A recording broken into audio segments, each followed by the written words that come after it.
আমাদের সঙ্গে একজন অতিথি যুক্ত হচ্ছেন, ডক্টর মাহফুজ কবির। তিনি গবেষণা পরিচালক BIIS।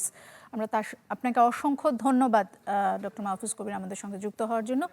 একটু যদি বলেন, প্রথম আপনার পর্যবেক্ষণ জানতে চাই যে কেন হঠাৎ করে বাজারে মাছ, মাংস, ডিম, দুধ এগুলোর দামের এত ঊর্ধ্বগতি লক্ষ্য করা যাচ্ছে?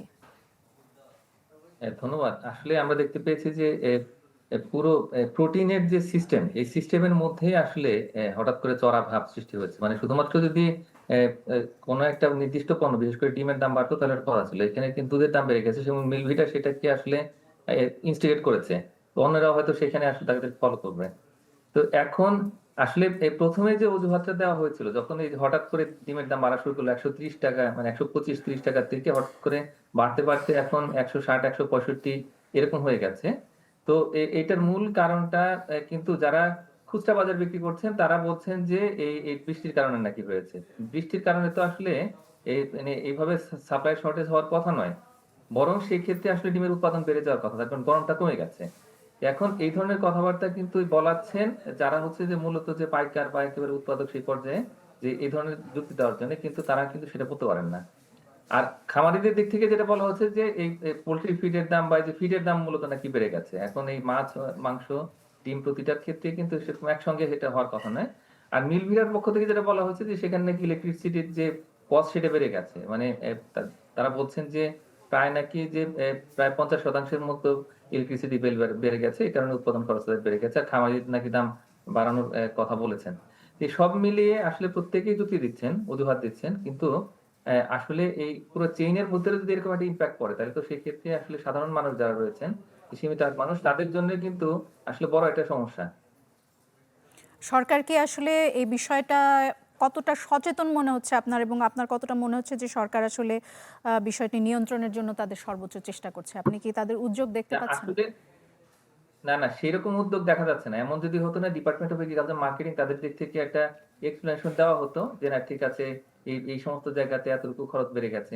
মূল বিষয়টা হচ্ছে কি যে এই যে পুরো যে রিটেল মার্কেটে যে এই ধরনের যে একেবারে গণপণ্য যেগুলো রয়েছে, যে মাছ, মাংস, ডিম, দুধ, এগুলোর ক্ষেত্রে দাম বাড়ানোর সময় তখন কিন্তু একটা যুক্তি বা জাস্টিফিকেশন দেওয়া হয়। মানে তারা নিজেরাই কিন্তু এই ক্যালকুলেশনের পেছনে কাজ করে।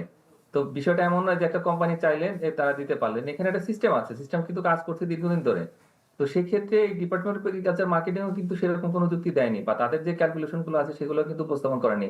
এই হঠাৎ করে দেখা যাচ্ছে যে একবার যারা উৎপাদক পর্যায়ে, যারা বড় সাপ্লায়ার, তো তাদের দিক থেকে কিন্তু মূলত এই সমস্যাটা তৈরি হয়েছে, এবং তারা নিজেরাও কিন্তু অনেকটাই রহস্যজনক আচরণ করছেন। আমার কাছে মনে হয় যে এক্ষেত্রে আসলে এই কৃষি বিভাগ থেকে কিন্তু এই ধরনের একটা ব্যাখ্যা দেওয়া দরকার ছিল যে কেন এটা হচ্ছে, যে হঠাৎ করে এই কোম্পানিগুলো কেন এই দামগুলো বাড়িয়ে দিচ্ছেন।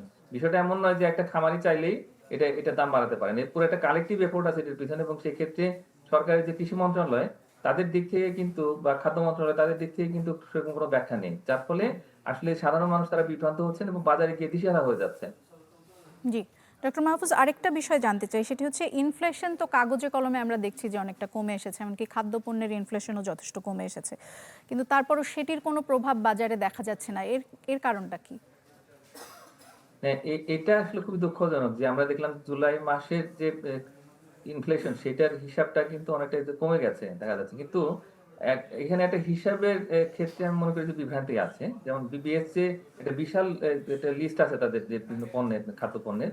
তো সেখানে চালটা ডমিনেট করে। এখানে চালের বাজারটা স্থিতিশীল, কিন্তু অন্য সমস্ত পণ্যের ক্ষেত্রে বাজার চড়া। বিশেষ করে যে এই শাকসবজি, তারপরে একই সঙ্গে যে দেখতে পাচ্ছি ডিমের বাজার, বা এই যে মাংসের, মাছের প্রত্যেকটার বাজার, এই বিষয়গুলো একেবারে উঠে আসছে না। তো এই কারণেই দেখা যাচ্ছে যে আসলে খাদ্য মূল্যস্ফীতি সেটা কমের দিকে দেখে মনে হচ্ছে কাগজে কলমে, কিন্তু আলটিমেটলি কিন্তু আমাদের সেটার প্রভাবটা কিন্তু বাজারে যদি আমরা গিয়ে দেখি, বাজারে কিন্তু উল্টা।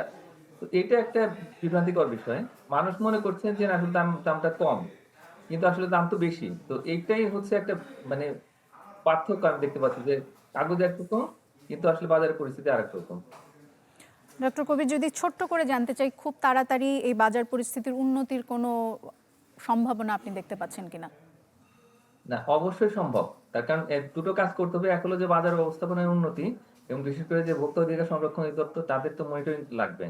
বাজারের সাপ্লাই চেইনে কোথাও কোনো শর্টেজ আছে কিনা, নাকি হোর্ডিং বা অন্য কোনো সিন্ডিকেট সেখানে কাজ করছে, তো সেটা উদ্ঘাটন করতে হবে। আর এর পাশাপাশি সাপ্লাই চেইনের মধ্যে বিশেষ করে যে এই ফার্ম গেট থেকে এই পুরো খুচরো বাজার পর্যন্ত আসতে এখানে কোনো চাঁদাবাজি আছে কিনা বা অন্য কোনো ধরনের আর্টিফিশিয়াল ব্যারিয়ার তৈরি করা হচ্ছে কিনা, আর ফার্ম গেট এবং রিটেল মার্কেট এর মধ্যে যদি বড় রকমের ব্যবধান থাকে দামে, তাহলে সেক্ষেত্রে কৃষকেরা বা যারা উৎপাদক তারাও আসলে এখানে দাম থেকে বঞ্চিত হচ্ছেন এবং ভোক্তারাও দাম থেকে বঞ্চিত হচ্ছে। এই জায়গাটা আসলে অ্যাড্রেস করতে হবে সরকারকে। জি, এই জন্য একটা কোঅর্ডিনেট অসংখ্য ধন্যবাদ আপনাকে ডক্টর মাহফুজ কবির আমাদের সঙ্গে যুক্ত হওয়ার জন্য। দর্শক, আমাদের সাথে যুক্ত হয়েছিলেন ডক্টর মাহফুজ কবির, গবেষণা পরিচালক, BIISS।